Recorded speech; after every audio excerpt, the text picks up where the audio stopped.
महोदय, गृह विभागाच्या अर्थसंकल्पीय मागण्या मंजूर करत असताना अनेक सदस्यांनी या ठिकाणी विषय मांडले. आशिष शेलार पासून ते संजय जगतापांच्यापर्यंत अनेक विषय मांडले गेले.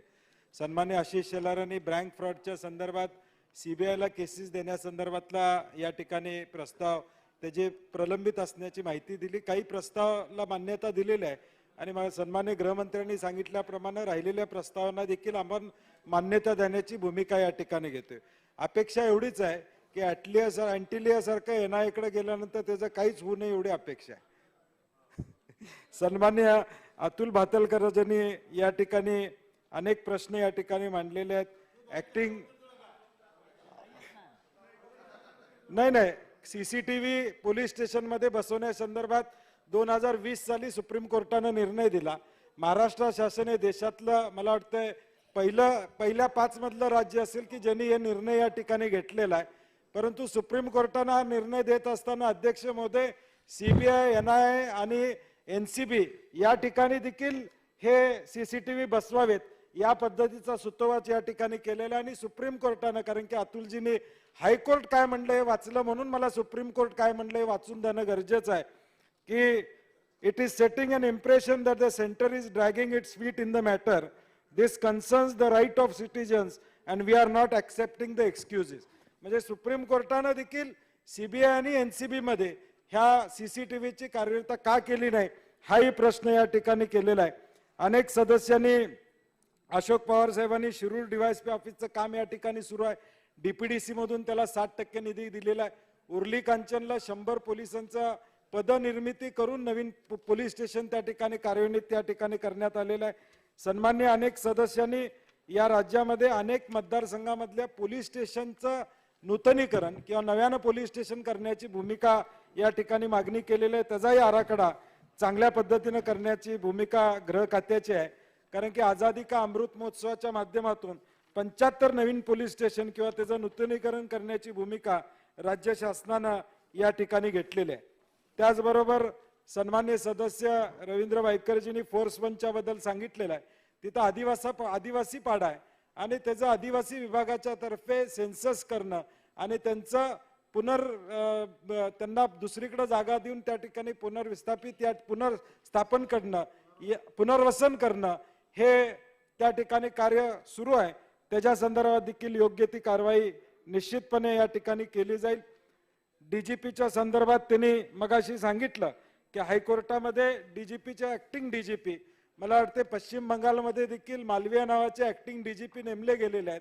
ते कुणाचे नातू आहेत हे मी बोलणार नाही, परंतु एखाद्या उच्च अधिकाऱ्याबद्दल सभागृहामध्ये बोलणं, अमित साटपांनी देखील या ठिकाणी संजय पांडेंच्या बद्दल जी वक्तव्य केली ते मला वाटते सभागृहाला योग्य नाहीत असं माझं मत आहे. कारण की आज विधिमंडळाचे सदस्य म्हणून एखाद्या अधिकाऱ्यावर आरोप करत असताना कुठलेही पुरावे नसताना एखाद्या आरोपीला कोठडीत ठेवणं हे योग्य नाही असं माझं वैयक्तिक मत या ठिकाणी. आणि रेकॉर्डवर हे येणं संयुक्तिक नाही, कारण की तुमचं वक्तव्य 92-93 सारख्या घटना घडतील अशा पद्धतीचं वक्तव्य सभागृहात करणं, उद्या दुर्दैवानं अशा काही घटना घडल्या तर पहिली साक्ष तुमचीच आम्हाला या ठिकाणी घ्यावी लागेल. आणि म्हणून मला वाटतं अशा पद्धतीनं या ठिकाणी एखाद्या सिनियर अधिकाऱ्याबद्दल बोलणं संयुक्तिक नाही संयुक्तिक नाही संयुक्तिक नाही आशिषजी, संयुक्तिक नाही. ऍक्टिंग नंतर देतो. त्याचबरोबर नंतर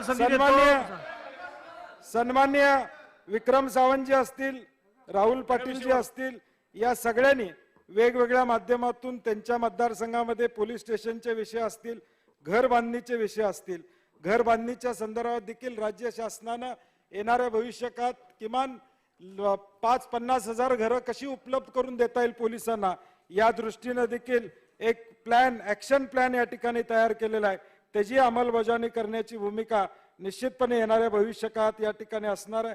मला वाटतंय सन्मान्य राहिलेल्या सदस्यांची उत्तरं निश्चितपणे आपण निश्चितपणे रवींद्र चव्हाण साहेबांनी या ठिकाणी सांगितलेलं आहे की काही घटना घडलेल्या आहे आणि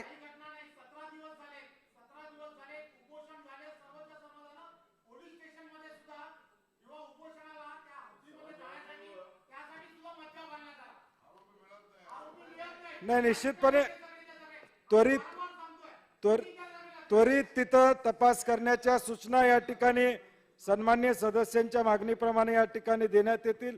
पद भरती असेल किंवा इतर सर्व विषयाची उत्तरं या ठिकाणी दिलेली आहेत आणि राहिलेली उत्तरं ही लेखी पद्धतीनं सर्व सदस्यांना या ठिकाणी देण्यात येतील अशी ग्वाही या निमित्ताने देतो. आणि आपल्या सर्वांच्या माध्यमातून अध्यक्ष महोदय, सन 2022-23 या वर्षाकरता गृह विभागाशी संबंधित मागणी क्रमांक B1, B3, 3055, 0016 व 0025, B4, 2052 व 2075 सर्वसाधारण सेवा, B5, B6, B9, B10, 4055 police यावरील भांडवली खर्च व 4070 इतर प्रशासनिक सेवावरील भांडवली खर्च व B11 अंतर्गत एकूण रुपये 27,111 कोटी 59,68,000 इतक्या खर्चाच्या अर्थसंकल्पीय मागण्यांना मंजुरी देण्याची मी आपल्या मार्फत सभागृहास विनंती करत आहे.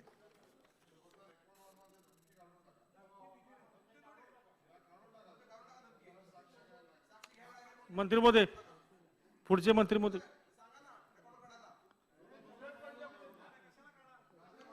मंत्री महोदय. अध्यक्ष महोदय, गृहनिर्माण खात्याच्या चुकीचं असेल ते रेकॉर्डवरून काढण्यात येईल. अनुदानाच्या मागण्यांवरती हा, जे चुकीचं असेल ते खालील दोन्ही बाजूचं. सदस्यांनी हा, दोन्ही बाजू. खालील सदस्य पटापट संपूया ना. रवींद्र वायकर, जिशान सिद्दीकी, कालिदास कोळंबकर, हेमंत पाटील, लहू कानडे, अजय चौधरी, अतुल बेनके, गणेश नाईक साहेब, राम कोरगावकर या सगळ्यांनी भाषण केलं. त्यामध्ये गणेश नाईक साहेब SRA ची योजना MMR ला लावलेली आहे, त्याच्यामुळे अर्थातच नवी मुंबई त्याच्यात येतं, त्यामुळे तिथे योजना लावली जाईल. पनवेलचे जे आपण म्हणाले, पनवेल ही MMR मध्ये येतं, त्यामुळे आपण सगळ्या झोपडपट्ट्यांना मालक घोषित करून त्यांना झोपड्या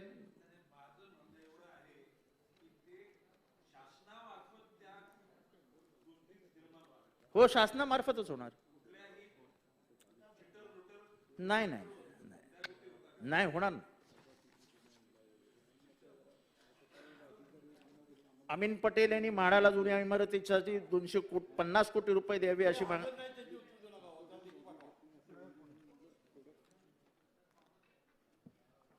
वित्त विभागाने उपकराच्या रकमेत वाढ करून निधी उपलब्ध करून द्यावा असं आम्ही कळवलेलं आहे. त्याबाबत तपासून कारवाई करण्यात येत आहे.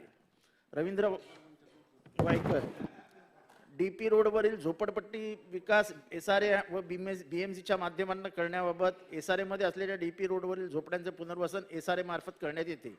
DP रोड बांधून BMCच्या हस्तांतरित करण्यात येतो. रखडलेल्या पुनर्वसन प्राधिकरणामध्ये open tender, JV with MHADA, free hold land आणि ॲम्नेस्टी स्कीम जी आपला सर्वात महत्वाकांक्षी स्कीम आहे, असे प्रस्ताव शासन स्तरावर विचाराधीन आहेत. ओमकार बिल्डर्स याच्याकडे आता मी काय बोलावं. ओमकार बिल्डर हे सध्या आतमध्ये आहेत, आर्थिक डबघाईला गेलेला आहे, त्याच्यामुळे थोडंसं त्याच्यावर मी काही न बोलता हे सांगतो. जिशान सिद्दीकी, मंत्रिमंडळ उपसमितीमध्ये 10 वर्षाचा जो निर्णय होता तो 2.5 वर्षावर करण्यात आलेला आहे आणि 2.5 वर्ष झोपडी तोडल्यापासून 2.5 वर्षात त्याला ती झोपडी विकता येईल. नंतर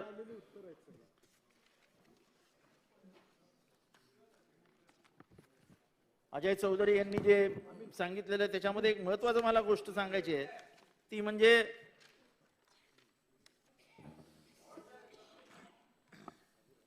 देतो ना तुम्हाला बुडी, ती चाळ तुमचीच आहे हो. कालिदास कोळंबकर यांनी जी MBRRBच्या संबंधातली जी चर्चा केली आहे, मुंबई शहरामध्ये 19,000 जुन्या इमारती आहेत, त्याला मालक आहेत.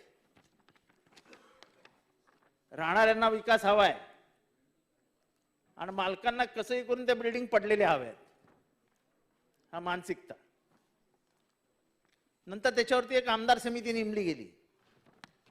त्या आमदार समितीमध्ये एकमताने या सभागृहाने ठराव केला. हा आप भी थे ना, आप भी थे. आणि तो ठराव आपण राष्ट्रपतींच्या सहीला पाठवला. आज त्या गोष्टीला जवळजवळ 1.5 वर्ष, 1.5-2 वर्ष होत आली आहेत. राष्ट्रपतींकडनं कुठलंही उत्तर आलेलं नाही. पण सर्वात आश्चर्याची गोष्ट म्हणजे श्री भट्टड हे जे म्हाडा विरुद्ध, रिपेअर बोर्डाविरुद्ध सुप्रीम कोर्टात गेले होते आणि मालकांचे हक्क अबाधित राहावेत यासाठी लढत होते, तेच भट्टड साहेब राष्ट्रपतींच्या कार्यालयात पत्र लिहितात आणि राष्ट्रपतींच्या कार्यालयातनं गृहनिर्माण विभागाला विचारणा केली जाते. ह्याच्यातला मला दुर्दैवाचा भाग आशिष शेलार एवढाच वाटतो की संपूर्ण सभागृहाने एकमताने पारित केलेला कायदा हा एखादा माणूस पत्र पाठवून एवढा डिले करू शकतो, ह्याच्यात कुठेतरी काहीतरी घोटाळा दिसतोय.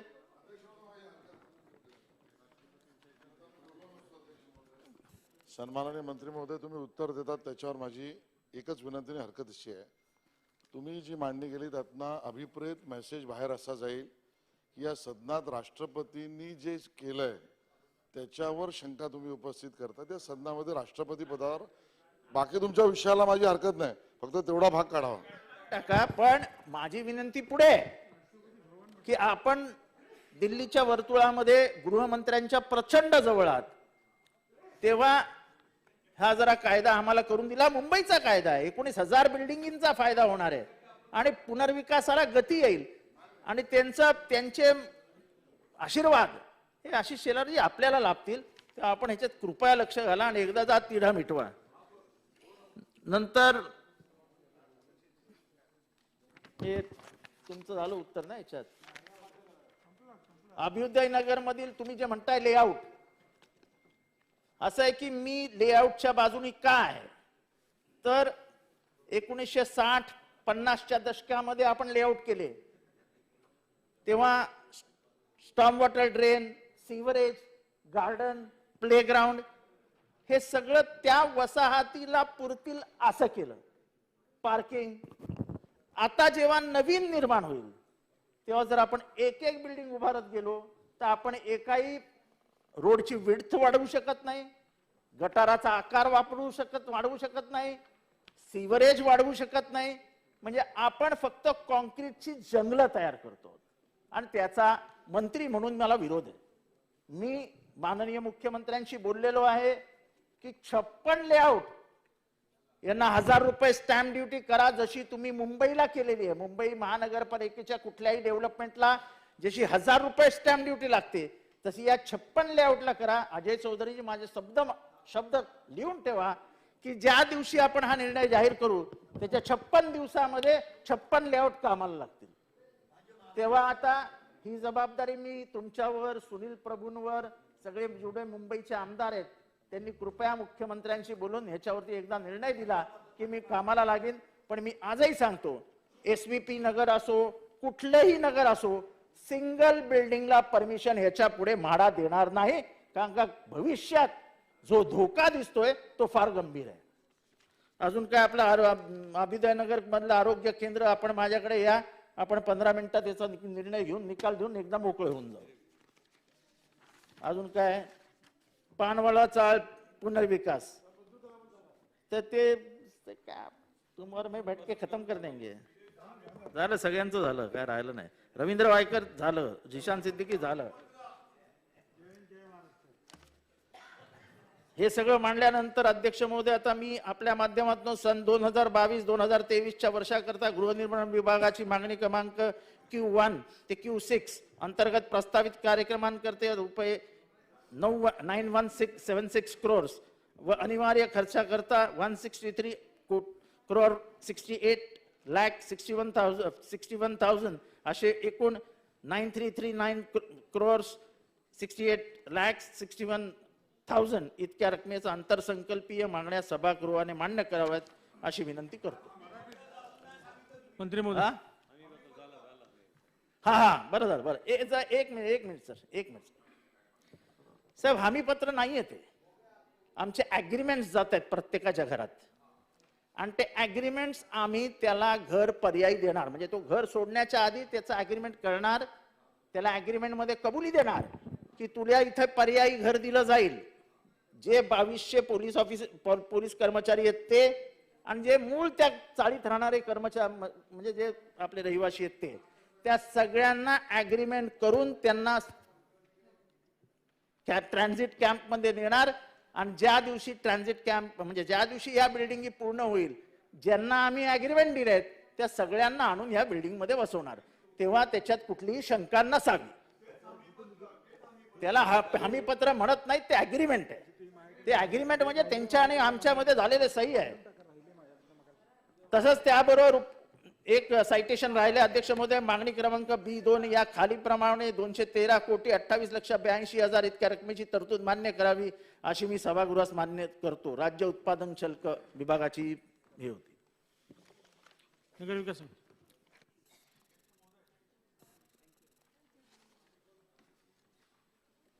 अध्यक्ष महोदय,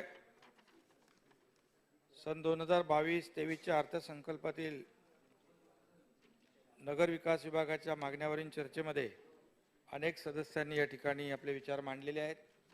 त्यामध्ये सन्माननीय सदस्य आशिष शेलारजी, रवींद्र वायकरजी, अतुल भातखळकर, रोहित पवार, जिशान सिद्दीकी, गणेश नाईक साहेब, रमेश गोरगावकर, अबू अजमी, विक्रम सिंग सावंत, राहुल पाटील, अशोक पवार, अमित साटम, लहू कानडे, अजय चौधरी, रवींद्र चव्हाण, दिलीप लांडे, मनीषाताई चौधरी, संजय जगताप, हिरामन खोसकर. अध्यक्ष महोदय, वरील सर्व सदस्यांनी अनेक महत्त्वाचे मुद्दे या ठिकाणी मांडलेले आहेत. यामध्ये आशिष शेलारजींनी तो बेस्टचा विषय मांडला होता. त्यामध्ये केंद्र सरकारने देखील आपल्याला पैसे दिलेत आणि GCCच्या माध्यमातून आणि त्याचबरोबर रवींद्र वायकर यांनी काही मुद्दे या ठिकाणी मांडलेले आहेत. अजय चौधरी, शिवडी मतदारसंघातील पुनर्विकासाच्या कामामध्ये विस्थापितांचे पुनर्वसन तिथेच करावे, त्या बाबतीमध्ये आयुक्तांना कार्यवाहीच्या सूचना दिल्या जातील. त्याचबरोबर यामध्ये मनीषाताई चौधरी यांनी 500 चौरस फुटाच्या घरांचा मालमत्ता कर च्या बाबतीमध्ये एक मुद्दा उपस्थित केला होता. गावठाण आणि कोळीवाड्यामध्ये राहणारे जे 500 स्क्वेअर फुटाचे जे घर आहेत त्यांना आपण तो निर्णय लागू केलेला आहे. काय मुद्दा असा मांडला होता की गावठाण आणि कोळीवाडी मूळ मुंबईत ते घर आहेत, ते तुम्हालाही माहिती आहे, ठाण्यात पण आहेत. ती जुनी घरं आहेत. गावठाण्यामधली कोळीवाड्यातली घरं 550 झाली, 600 झाली तर त्यांना भरायला लागणार. तुम्ही जे सीमांकन केलेले गावठाण आणि कोळीवाडे आहेत त्यांनाही त्यांची घरं किती असली तर त्यांना, किती म्हणजे बंगले नाही म्हणत आहे, नाही साहेब, मोठी पण असतात त्यांची घरं, कोळी लोकांची, गागरी लोकांची, मूळ मुंबई, त्याचा विचार करा. समिती नेमा पाहिजे तर त्याचा विचार करायला. 500 फुटा आपण शासनाने 500 फुटा म्हणजे महापालिकेने 500 फुटापर्यंतच्या घरांचा टॅक्स माफ केलेला आहे.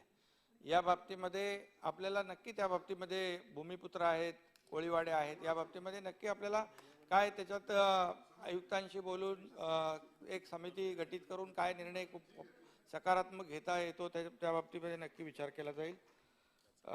त्याचबरोबर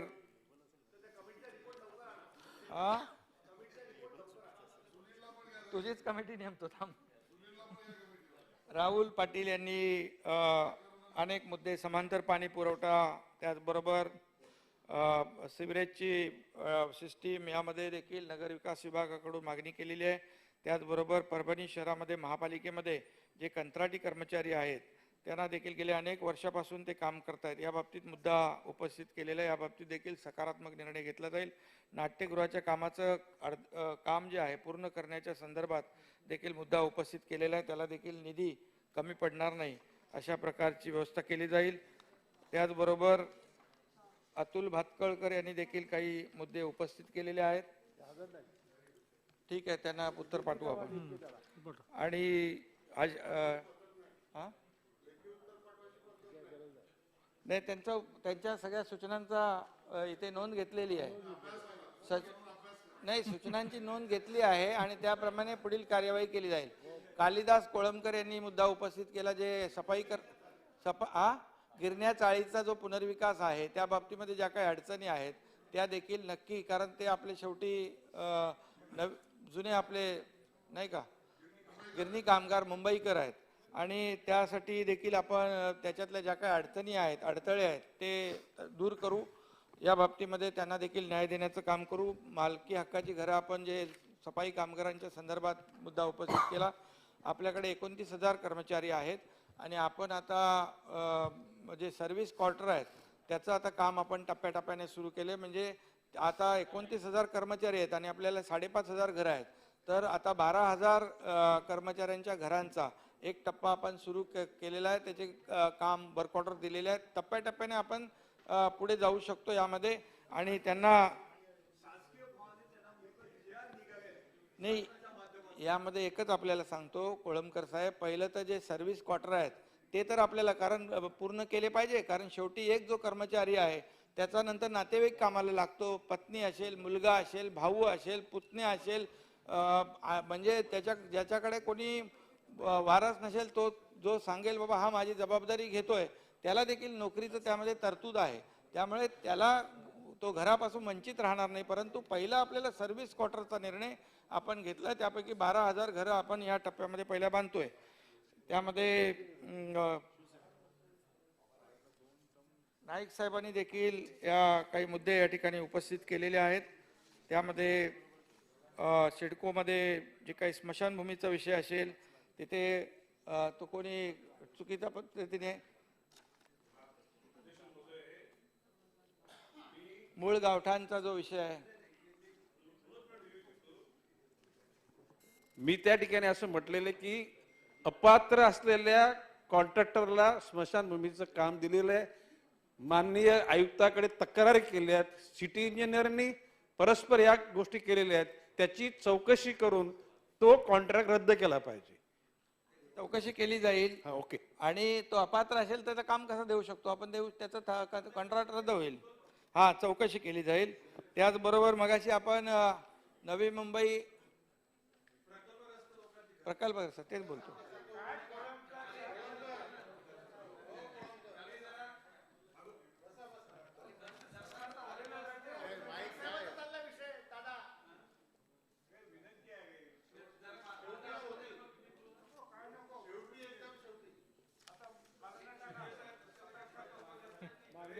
हा आहे ना, प्रकल्पग्रस्त जी घरं आहेत ते आपण रेग्युलाइज करण्याचा निर्णय घेतला. त्यामध्ये आपला मुद्दा एक होता की यामध्ये 30% आणि 60%चा विषय पण आपण काढला होता. तर जवळपास 200 मीटरपर्यंत आपण रेडी रेकनरच्या म्हणजे सिडकोच्या राखीव दराच्या 30% आणि त्या 500 स्क्वेअर मीटरपर्यंत 60% आहे.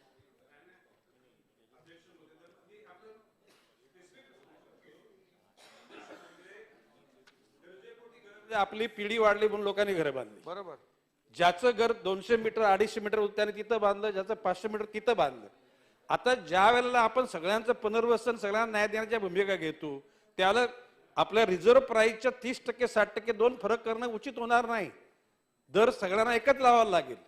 आणि त्याचबरोबर कमर्शियल ज्या बाबी आहेत त्याच्या बाबतीत सुद्धा स्पष्टता नाहीये. मूळ गावठाणातल्या घरांच्या विषयी आणि दुकानाविषयी स्पष्ट. माझी आपल्याला विनंती अशी आहे की आपण मी मांडलेले मुद्दे किंवा आपण आपल्याला पत्र देतो, त्या पत्राच्या अनुषंगानं आपण त्या आपल्या असलेल्या म्हणजे युडी सेक्रेटरी, कलेक्टर ठाणे, आयुक्त म्हणजे नवी मुंबई यांच्याकडे त्या सगळ्या बाबी पाठवा आणि त्यांच्याकडून लोकांमध्ये गैरसमज आहेत. तुमच्या GR तुम्ही काढला, त्या GRची स्पष्टता आलेली नाही आणि ती स्पष्टता लोकांना येण्याच्या अनुषंगानं आपण एक पुस्तिकाच काढून त्या ठिकाणी एक मी प्रश्न विचारला म्हणून मला त्याचं उत्तर दिलं, मी ते सगळ्या लोकांना सर्क्युलेट करून टाकीन. बरोबर आहे. याच्यामध्ये आपण निर्णय जो घेतलाय तो गेल्या अनेक वर्षापासून जी काही गावठाणामध्ये घरं बांधली त्याच्यामध्ये गरजेपोटी म्हणजे कुटुंब वाढलं, त्यामुळे ते वाढत गेलं घर. आता ते वाढत गेलं, तुम्हालाही माहिती आहे कसे वाढलेले आहेत. परंतु आपण निर्णय घेतलेला आहे यामध्ये त्यांना आपल्याला त्यांच्या डोक्यावरची टांगती तलवार दूर करण्याचा निर्णय घेतला आहे आणि त्यामध्ये ते तुमचे मुद्दे जे आहेत की बाबा याच्यामध्ये फरक नसावा, तर तुम्ही एक मला पत्र द्या आणि त्याच्यामध्ये आपण नक्की या बाबतीमध्ये एक बैठक पण पाहिजे तर घेऊ, तुम्हाला मी बोलवेन आणि संबंधित विभागाशी बोलून आपण त्याच्यामध्ये पूर्णपणे स्पष्टता येईल, जसं त्या भूमिपुत्रांचा फायदा होईल हेच आपल्याला करायचं आहे. त्यामुळे तो देखील शासन पूर्णपणे सकारात्मक आहे. कुठली काळजी मागणी मान घनसोली रस्त्याचा आपण मंत्री महोदय, मगाशी मागणी म्हणालात, घनसोली रस्त्याचा देखील सिडकोने 50% मान्य केलेला आहे.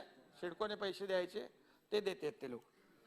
आणि दगड खाणींच्या संदर्भात आता हा मंत्री महोदय आता मागणी मांडा. दगड खाण्यांच्या काय म्हणाल ताई?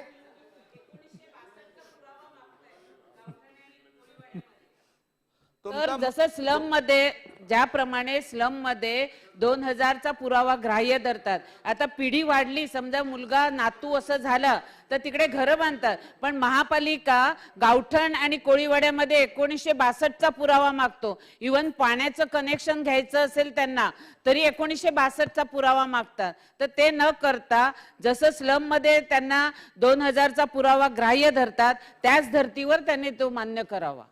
मुद्दा तपासून घेऊ आपला आणि संबंधित अधिकारी तेव्हा तुम्हाला पण बोलवू आणि त्याच्यातून आपण मार्ग काढू. दगड खाणी जे आपण म्हणालात की फॉरेस्टला आपण सिडकोच्या मार्फत भूमिपुत्रांनी पैसे भरलेले आहेत, बरोबर ना? भरलेले आहेत, तर त्या बाबतीमध्ये देखील आपण ती बाब तपासून घेऊ आणि शेवटी भूमिपुत्रांनी जे काही पैसे भरलेले आहेत ते अधिकार त्यांचा आहे, त्यांना मालकी हक्क देण्यासंदर्भात आपण या ठिकाणी नाही मुद्दा उपस्थित केलाय, तर आपण सकारात्मक दृष्टीने तो तपासून घेऊन कारवाई करू. द्या पत्र द्या. सन्मान्य रवींद्र चव्हाण यांनी जो मुद्दा उपस्थित केलेला आहे, तुम्ही मागच्या वेळेस जे मुद्दे उपस्थित केले होते ते माझ्याकडे आहेत, तर त्याची सगळी उत्तरं सविस्तर तुम्हाला दिली जातील.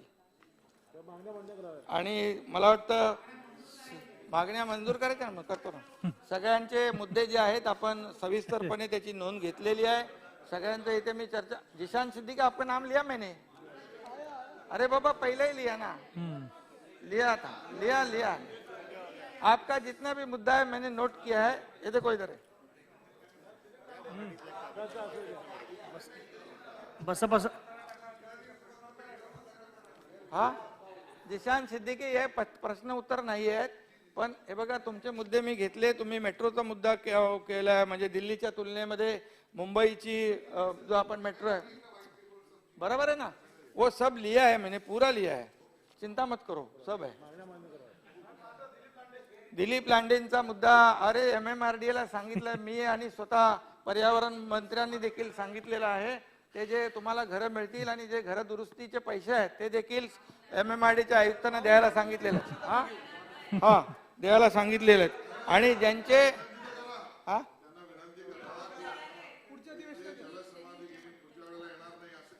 नाही ते काय म्हणाले, पावसामध्ये त्यांची लोक वाहून गेली तर आता त्यांचे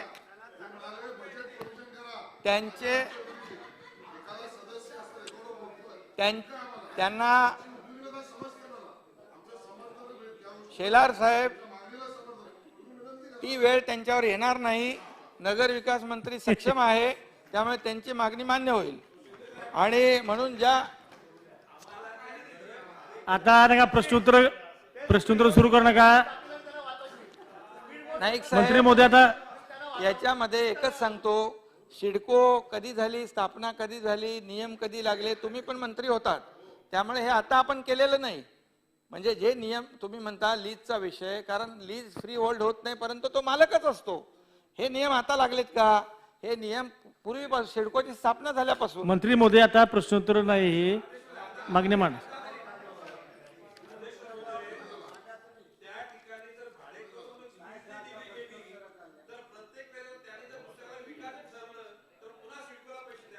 या बाबतीमध्ये आपण तुमचा मुद्दा जो आहे हा तपासून घेऊ. आपल्या भूमिपुत्रांना कुठेही त्रास होणार नाही याची आपण काळजी घेऊ आणि तुम्ही मला पत्र द्या, त्याचं पण आपण स्पष्टीकरण करू. माननीय अध्यक्ष महोदय, सगळ्यांच्या सूचनांची नोंद घेतलेली आहे. काही सगळ्यांच्या या ठिकाणी मी माझ्या मनोगतामध्ये काही गोष्टी राहून गेल्या असतील, परंतु त्यांची सगळ्यांची नोंद जी आहे मुद्द्यांची या ठिकाणी घेतले, त्या मुद्द्यांच्या नोंदीप्रमाणे कारवाई होईल.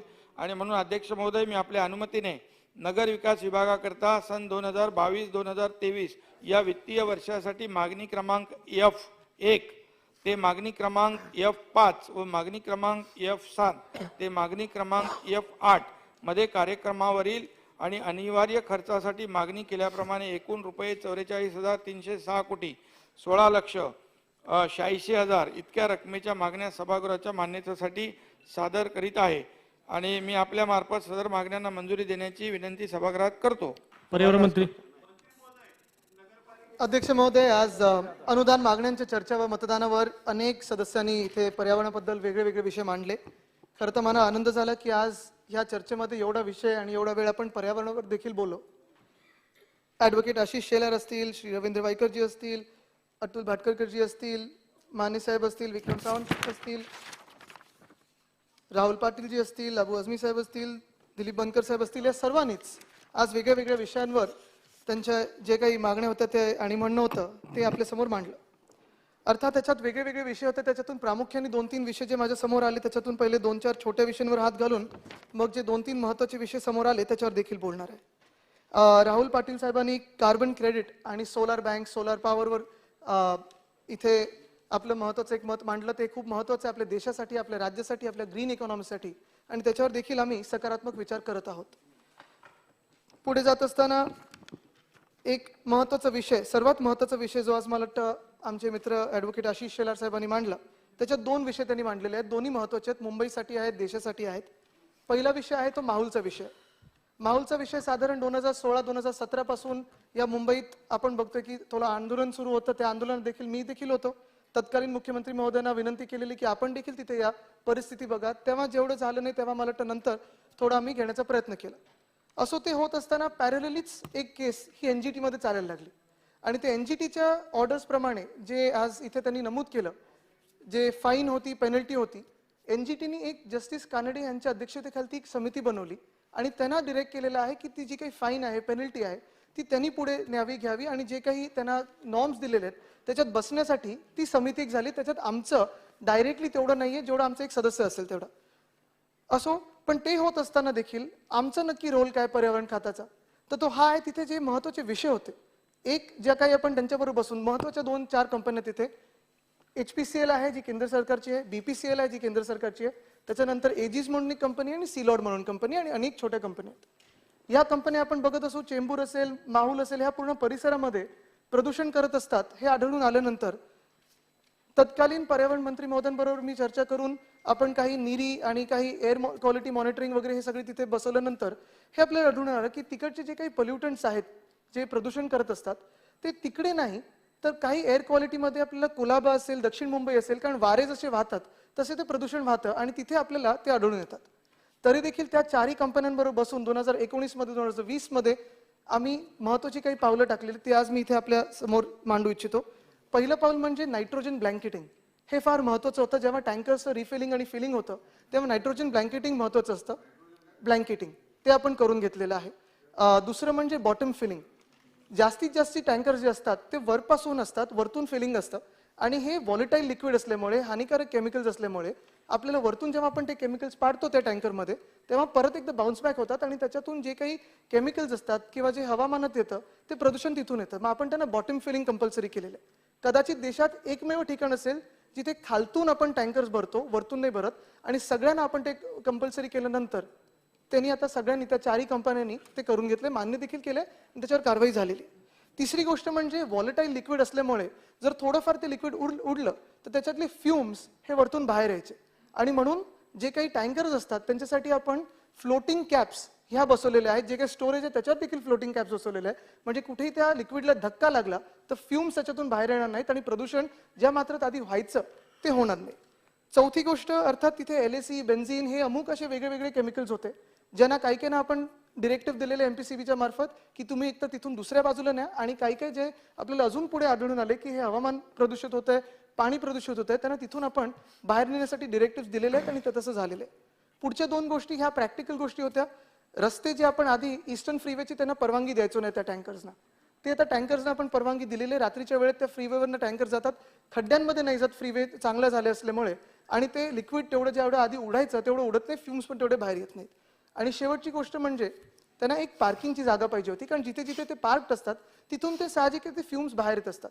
MMRD बरोबर बसून 2-3 वेळा आम्ही बसून एक चांगला तिथे बाजूला एक प्लॉट जिथे MMRDचा होता, जिथे आता कास्टिंग यार्ड आहे, ते देखील बैठक घेऊन आम्ही त्यांना डिरेक्टिव्ह दिले, लवकरात लवकर MMRD ते हस्तांतरित करेल मुंबई महानगरपालिकेला, आणि ते आपण तिथे त्यांचं पार्किंगसाठी यंत्रणा करून घेऊ शकू. हे झाला माहुलचा विषय. पुढचा जो विषय आहे तो आमदार महोदयांनी मांडलेला आहे, तो कॉसेस मोबिलिटीचा आहे. कॉसेस मोबिलिटीमध्ये पर्यावरण खात्याचा रोल नक्की काय होता हे पहिलं मी नमूद करू इच्छितो, आणि मग मी पुढे थोडं डिटेलमध्ये जाईल. UKEF नावाची एक संस्था आहे, जी UK गव्हर्नमेंट, जी युनायटेड किंगडम गव्हर्नमेंटची एक संलग्न संस्था आहे. एक्सपोर्ट फायनान्स ह्यांनी आणि इकडचे जे हाय कमिशनर आहेत, ट्रेड कमिशनर आहेत, त्यांची आमची ओळख करून दिली. त्यांच्या बैठकीत आमची भेट झाली आणि त्यांचं एवढंच म्हणणं होतं की त्यांना आपल्या देशामध्ये, आपल्या राज्यामध्ये आणि इतर काही राज्यांमध्ये UKEFच्या मार्फत आणि UK हाय कमिशनरच्या मार्फत इन्व्हेस्टमेंट इथे आणायची होती. इलेक्ट्रिक मोबिलिटीला आपण जास्ती भर दिलेला आहे. आपली इलेक्ट्रिक मोबिलिटी पॉलिसी जी आलेली 2021ची, त्यानंतर अध्यक्ष महोदय आपण बघितलं असेल महाराष्ट्रामध्ये रजिस्ट्रेशन्समध्ये 157% आपण वाढ घेतलेली आहे, अधिकची जंप मारलेली आहे. आणि हे मला वाटतं देशात कुठेही नाही असं आपल्या महाराष्ट्रात झालेलं आहे. स्वतः नीती आयोगचे जे उपाध्यक्ष आहेत राजीव कुमार साहेब ह्यांनी आपलं कौतुक केलेलं आहे, अमिताभ कांत साहेब ह्यांनी आपलं कौतुक केलं. असो, विषय जेव्हा येतो आपल्या इलेक्ट्रिक व्हेकल पॉलिसीचा, तेव्हा आपण जगभरात सगळ्या ज्या कंपनीज आहेत त्यांना आमंत्रित केलं. आता 2 तारखेपासून आपल्या पुण्यामध्ये पुणे ऑल्टरनेट फ्युल कॉन्क्लेव्ह आपण भरवत आहोत. जगभरात ज्या ज्या कंपन्या असतील, टेस्ला तर येईल, त्यांचं ऑफिस आहे, त्यांचं पण थोडं वरती चाललेलं आहे केंद्र सरकारबरोबर. ज्या ज्या कंपन्या, मग 2 व्हीलर्स असतील, 3 व्हीलर्स असतील, 4 व्हीलर्स असतील, बसेस असतील, ट्रक्स असतील, टेम्पोज असतील, आपण सर्वांना आमंत्रित करत आहोत की या आमच्या महाराष्ट्रामध्ये उद्योग लावा. आम्ही जे काही आम्हाला तुम्ही करू शकतो आमच्या पॉलिसीमध्ये आहे. तसंच तेलंगणाने देखील केलेलं आहे, गुजरातने देखील केलेलं आहे. कॉसेस ई मोबिलिटी कंपनी ह्याचं जर थोडं याच्यात मला जी माहिती प्राप्त झालेली आहे ती अशी आहे की आपल्या तळेगाव तिथे आपली त्यांनी आता एक MIDCची जागा घेतलेली आहे. आपण इन्व्हेस्टमेंट नाही तर त्यांनी 200 कोटीची इन्व्हेस्टमेंट केलेली आहे. प्रस्तावित इन्व्हेस्टमेंट महाराष्ट्रामध्ये ही 3000 कोटीची आहे. त्याच्याही पुढे जाऊन अर्थात तिथे चांगला एक MOU होत होता. जसे इतर गेल्या कोविडच्या काळात 3.25 लाख कोटीचे MOU झाले. प्रत्येक ठिकाणी आम्ही प्रोटोकॉल मिनिस्टर म्हणून होतो, कारण अर्थात जेव्हा फॉरेन इन्व्हेस्टमेंट येते त्यांचे काउन्सिल जनरल्स असतात, त्यांचे देश असतात, ते म्हणून आम्ही तिथे उपस्थित असतो. पुढे जाऊन अर्थात BSTचा विषय काही माझ्या अखत्यारीत येत नाही, कारण तो पर्यावरणाचा नाही, तो UD आणि महापालिकेचा विषय तो. तरी देखील मी इथे नमूद करू इच्छितो की BSTचं पण जे आपण आज सांगितलं की आपण त्यांना 700 की 900 की जे काही आकडा असेल बसेसचा, ते कॉन्ट्रॅक्ट GCC कॉन्ट्रॅक्ट आहे. ह्याच्यात अध्यक्ष महोदय कुठेही आपण बस येईपर्यंत कुठच्याही कंपनीला 1 रुपया देखील देत नाही, ना 1 रुपयांचा आपण कुठेही व्यवहार करतो. व्यवहार जेव्हा होतो जेव्हा पहिलं किलोमीटर चालतो, हे सगळं OPEX मॉडेलवर आहे. जेव्हा बस येते आपल्या शहरामध्ये आणि पहिलं किलोमीटर चालते, पर किलोमीटर जी कंपनी आपल्या राज्याला, आपल्या शहराला ज्या ULBनी किंवा संस्थेने ज्याचं हायर केली असते सर्व्हिस, जेव्हा मिळतं तेव्हा आपल्याला ह्याचा एक पैसा आपल्याला त्यांना द्यायला लागतो. हे जरी असलं तरी जे काही आपल्याला सदस्यांनी सांगितलेलं आहे ती माहिती त्या अनुषंगाने आम्ही, कारण आपण इंटरनॅशनल थोडे काही त्यांचे लागेबांधे सांगितलेत, मी आपले आभार मानतो की आमच्या डोळ्यासमोर ते आपण आणून दिलेले आहेत. त्याच अनुषंगाने आम्ही केंद्र सरकार बरोबर डिपार्टमेंट ऑफ कॉर्पोरेट अफेअर्स असेल, MEA कडून आमच्या राजशिष्टाचार खात्याला नेहमी काही हे येत असतं, काही पत्र येत असतात की तुम्ही यांच्याबरोबर बोला, ते करा. जर आम्ही केंद्राबरोबर थोडं पत्रव्यवहार करू, जर काही चुकीचं आढळलं तर योग्य तो निर्णय करू, हे मी तुम्हाला आज आश्वासित करतो. आज अध्यक्ष महोदय सन 2022-23 या एकच मुद्दा, अजून एक सदस्य हे मांडण्याच्या आधी सदस्य अमित साटमजीने एक विषय मांडला, तो रेकॉर्डवर चुकीचा जाऊ नये म्हणून मी आज इथं नमूद करू इच्छितो. त्यांनी जो आज आकडा सांगितला 10,000 मेट्रिक टन, अध्यक्ष महोदय हा आकडा आपला 10,000 मेट्रिक टनचा 2016-17 पर्यंत होता. मुंबई शहराची लोकसंख्या ही 2 कोटीची आहे. त्याच्यात आता त्याच्यानंतर विलगीकरण करून ओला कचरा सुका कचरा करून आपण आज 6,500 मेट्रिक टनवर आणलेला आहे. साधारण 500-600 मेट्रिक टन पुढे मागे, कारण आपलं कोविडच्या काळात कलेक्शन तेवढं जास्ती व्हायचं नाही. महत्वाची गोष्ट हीच आहे की पुढच्या थोड्या काळामध्ये आम्ही विजन डॉक्युमेंट काढलेलं आहे. लोकांबरोबर, ALMs बरोबर, लोकप्रतिनिधींबरोबर काम करून तिकडच्या तिकडे कंपोस्टिंग कसं होईल, सुका कचरा बाहेर कसा काढू शकू, हे कचऱ्याचं विलगीकरण, त्याचा निचरा कसा करायचा, ह्याच्यावर आम्ही काम करत आहोत. मला ही खात्री आहे की आपण 0 वेस्ट पर्यंत आपण लवकरच पोहोचू शकू. अध्यक्ष महोदय, सन 2022-23 या आर्थिक वर्षाकरिता पर्यावरण व वातावरणीय बदल विभागाच्या मागणी क्रमांक यू काय पूर्ण होते ना, मग मी बोलतो ना. ठीक आहे. अध्यक्ष महोदय तुम्ही उत्तर बोलू तर द्या. चांगली चर्चा चालू आहे ना, का अडचण काय? का आम्ही त्यांच्या उत्तरात अडचण निर्माण केली का? अध्यक्ष महोदय, पहिली गोष्ट तर धन्यवाद, तुम्ही कॉझेस ई मोबिलिटीच्या इंटरनॅशनल जे संबंध आहेत ते मी इथे मांडले. त्याच्यावर तुम्ही ट्रेड कमिशनर, MEA जे काही ऑथॉरिटी असतील केंद्र सरकारच्या त्याच्याशी संपर्क करून याची चौकशी कराल आणि त्याच्यावर योग्य असेल तर कारवाई कराल हे तुम्ही म्हणाले, त्याचं स्वागत करतो आम्ही. पहिली गोष्ट. दुसरी गोष्ट अध्यक्ष महोदय, या ठिकाणी तुम्ही जे मांडलं की ज्यामध्ये माहुलमध्ये तुम्ही मानता त्या ठिकाणच्या लाखो लोकांचा जीव हा खरं तर सरकार कोणाचं आहे, काय आहे, कुठल्या कंपनी आहेत हे तुम्हालाही माहिती आहे. या पद्धतीने तुम्ही एअर पॉल्युशन मिटिगेशन प्लॅन करायचा होता. त्या एअर पॉल्युशन मिटिगेशन प्लॅनला जे NGTने 142 कोटी या दोन कंपन्यांचे म्हणतो मी, ALL आणि SCLC यांचे पैसे जो फाईन येईल तो तिकडे वापरायचा होता. MPCBने आणि राज्य सरकारने कानडे कमिटी तुम्ही म्हणाला, त्याच्यानंतर निरीचा रिपोर्ट आला, निरीचा रिपोर्ट 14,000 कोटीची फाईन घेतली पाहिजे अशा चारही कंपन्यांकडून अशा पद्धतीचा रिपोर्ट आला. माझा मुद्दा आहे की तुमच्याकडे म्हणजे मी तुमच्यावर आरोपपत्र करत नाहीये, ही सकारात्मक चर्चा व्हावी, त्यातनं तुम्हाला आम्हाला नाही तर हा प्लॅन आपण करू ते हवेतच राहील. आणि माहुला त्यातली सुरुवात आहे आणि म्हणून त्या माहुलच्या भागामध्ये या एअर पोल्युशन मिटिगेशन प्लॅनसाठी हा जो निधी माझ्या दृष्टीने 14,000, पण तो तर आपण NGTला सबमिटच नाही केला. कारण काय मला माहित नाही. एक तर पहिली विनंती तुम्हाला आहे की या विषयाची तुम्ही चौकशी करणार का की बाबा हा NGT समोर का आणला गेला नाही. तो जरुरी नाही तुमच्या स्तरावर झाला असेल, जरुरी कोणाच्याही स्तरावर झाला असेल तर ते तुम्ही चौकशी केली पाहिजे असं माझं पहिलं म्हणणं आहे. दुसरं, सुप्रीम कोर्टात त्या दोन कंपन्यांनी स्टे घेतला म्हणजे आता 142 वर पण जी काही कानडे कमिशन, तुमचा अधिकार, तुमचा म्हणजे खात्याचा अधिकार. मग हा एअर मिटिगेशन प्लॅन मध्ये तुम्ही चार गोष्टी ज्या केल्या, टँकमधनं खालना पाणी, फ्युम्स तुम्ही अडवणार, चांगल्या गोष्टी आहेत. ओव्हरऑल अजून प्लॅन करण्यासाठीचा जो फाईन येणार होता तो मिळवण्यासाठी सरकार काय करणार, दोन गोष्टी. प्रश्न आहे तो मी नमूद करू इच्छितो की जी कमिटी बनली जस्टिस कानडे साहेबांची, ही NGTने बनवलेली होती, ती आमच्या अखत्यारीतच नव्हती आणि फाईनचं हे कम्प्लिटली त्यांच्याकडे होतं. तरी देखील आम्ही जे काही आमच्या माध्यमातून प्रॅक्टिकल सोल्युशन तिथे काढायचे होते, एक तर लॉंग टर्म आणि शॉर्ट टर्म, ह्याच्यावर आम्ही कामं केलेली आहेत. दुसरं म्हणजे एक थोडी दुमत असं आहे, कारण मी पण त्या आंदोलनात थोडं सखोल गेलेलो, त्याच्यात अनेक वेगळे वेगळे समाजातले घटक होते. त्याच्यात साधारण 2,000 परिवार असे आहेत जे पाईपलाईनवरनं तिथे जेव्हा झोपड्या काढायला लागल्या आपल्या हायकोर्ट ऑर्डर नंतर, त्यांना विस्थापित करून इथे आणलं. आणि जो एक सगळ्याच सन्मान्य सदस्य महोदयांनी UD खात्याकडे प्रश्न मांडला की जेव्हा आपण एखादा प्रोजेक्ट करतो त्यांना कुठपर्यंत लांब न्यायचं की तिकडच्या तिकडे त्यांचं रिहॅबिलिटेशन करायचा हा एक विषय झालेला आहे. पण तिथे थोडी चर्चा करत असताना ज्या काही लोकांनी म्हणजे जे अर्थात मी पण त्यांच्याशी जवळचं चर्चा केलेली आहे, हा विषय मांडला, ते तिकडून आलेले विस्थापित लोक होते जे माहुल गावात राहत आहेत किंवा वर्षानुवर्ष राहत आहेत. कदाचित त्यांनी यूज टू झाले असतील, इम्युन झाले असतील, पण तिथून काही प्रश्न न उद्भवता हा या गावातून आलेला आहे. तरी देखील NCAP म्हणजे national clean air policy, air monitoring करतो आम्ही सगळीकडे, आता 24 तास एअर मॉनिटरिंग करतोय. CPCB आणि MPCB हे जवळून आम्ही काम करत आहोत आणि जर काही फाईन लावायची गरज पडली तरी ती आम्ही लावू. आणि जो सन्मान्य सदस्यांनी विषय मांडलेला आहे की ही फाईन किंवा तो निरीचा रिपोर्ट नक्की काय झाला, कुठे झाला, त्याच्यावर आम्ही चौकशी करू. अध्यक्ष महोदय, सन 2022-23 या आर्थिक वर्षाकरिता पर्यावरण व वातावरणीय बदल विभागाच्या मागणी क्रमांक U1 ते U5 अंतर्गत अनिवार्य घटकांतर्गत ₹16,43,05,000 फक्त आणि कार्यक्रमास घटकांतर्गत ₹473,50,01,000 फक्त अशा एकूण ₹489,93,06,000 फक्त इतकी अर्थसंकल्पीय तरतूद सभागृहास मंजूर करण्याची मी आपल्यास माध्यमातून विनंती करत आहे.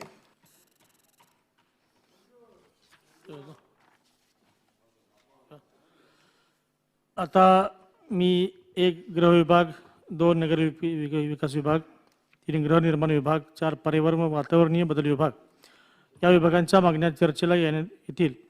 विभागाच्या मागण्यांचा तपशील सदस्यांना टपाल खानाद्वारे वितरित करण्यात आला आहे. कपात सूचना देण्याची कुठलं लिहिलं ना आता मी सन 2022-23च्या अर्थसंकल्पातील 1 गृह विभाग, 2 नगरविकास विभाग, 3 गृहनिर्माण विभाग, 4 पर्यावरण व वातावरणीय बदल विभाग या विभागाच्या मागण्या वितरित केलेल्या दर्शविल्याप्रमाणे एकत्रितपणे मतास टाकतो. गृह विभाग अनुक्रमांक 11 ते 22, नगरविकास विभाग अनुक्रमांक 45 ते 50, गृहनिर्माण विभाग अनुक्रमांक 195 ते 198, पर्यावरण व वातावरणीय बदल विभाग अनुक्रमांक 217 ते 220. अनुकूल असतील त्यांनी होय म्हणावे, प्रतिकूल असतील नाही म्हणावे. होयचे बहुमत आहे, होयचे बहुमत आहे. मागण्या संमत झाल्या. कामकाज पत्रिकेवरील नियम 293 प्रस्ताव तसेच अशासकीय कामकाज पुढे ढकलण्यात येत आहे. आता सभागृहाची बैठक आता स्थगित होत आहे. सभागृहाची पुन्हा बैठक सोमवार दिनांक 21 मार्च 2022 रोजी सभागृहाची विशेष बैठक सकाळी 10 ते 10:45 या वेळेत भरेल. विशेष बैठकीत लक्षवेधी सूचना चर्चेकरता घेण्यात येतील. सभागृहाची नियमित बैठक सकाळी 11 वाजता भरेल.